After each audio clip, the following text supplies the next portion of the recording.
Chapter 24 of The Seventh Most Important Thing by Shelley Pearsall. They kept eating lunch together. Arthur wasn't sure why. Partly he didn't want to hurt Squeak's feelings, and partly he felt like it might be bad luck to stop. He couldn't explain why Squeak and the foil were important, but he felt that somehow they were.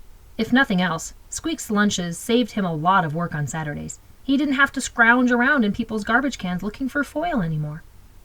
One lunch period, he wrote out the list of the 7th most important things, while Squeak was finishing his usual foil-wrapped lineup of sandwich, apple, and cookies.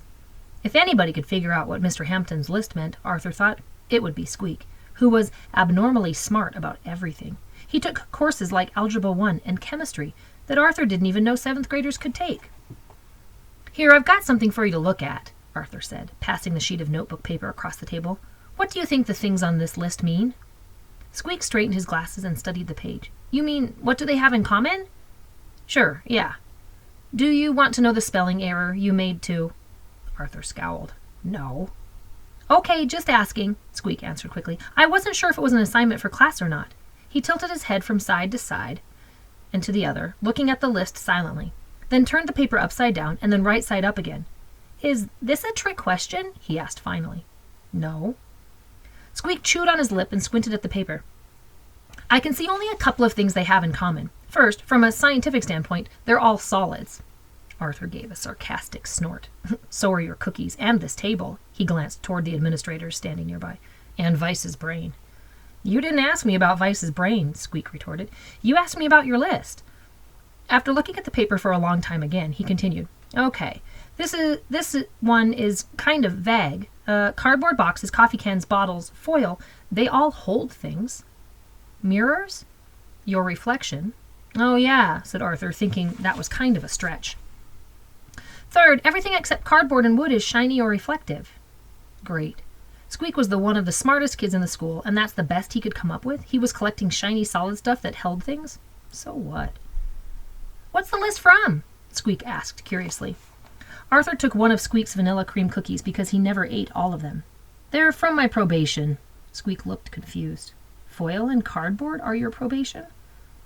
"Yeah," Arthur said, shoving the cookie into his mouth. "I collect them for the guy I threw the brick at." Then he glanced uneasily at Squeak, wondering if maybe he didn't know the whole story, although that seemed impossible. Everybody at Bird Junior High knew the whole story. "You know I threw a brick at a guy, right?" Looking uncomfortable, Squeak nodded. "Yes, I heard that's what you did."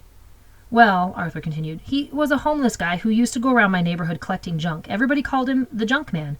For my probation, I work for him every Saturday collecting stuff off this list." "And that's why you take the foil from my lunch?" Squeak interrupted. "Exactly." "Does the list ever change?" Arthur shook his head. "No, it's always these same things. You can't substitute anything else. If you leave him a lamp instead of a light bulb, he flips out.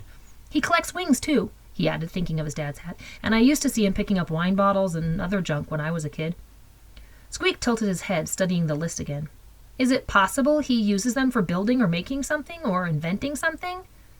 Old coffee cans and empty wine bottles?"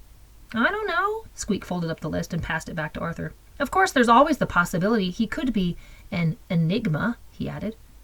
"Enigma?" "Someone who doesn't make sense.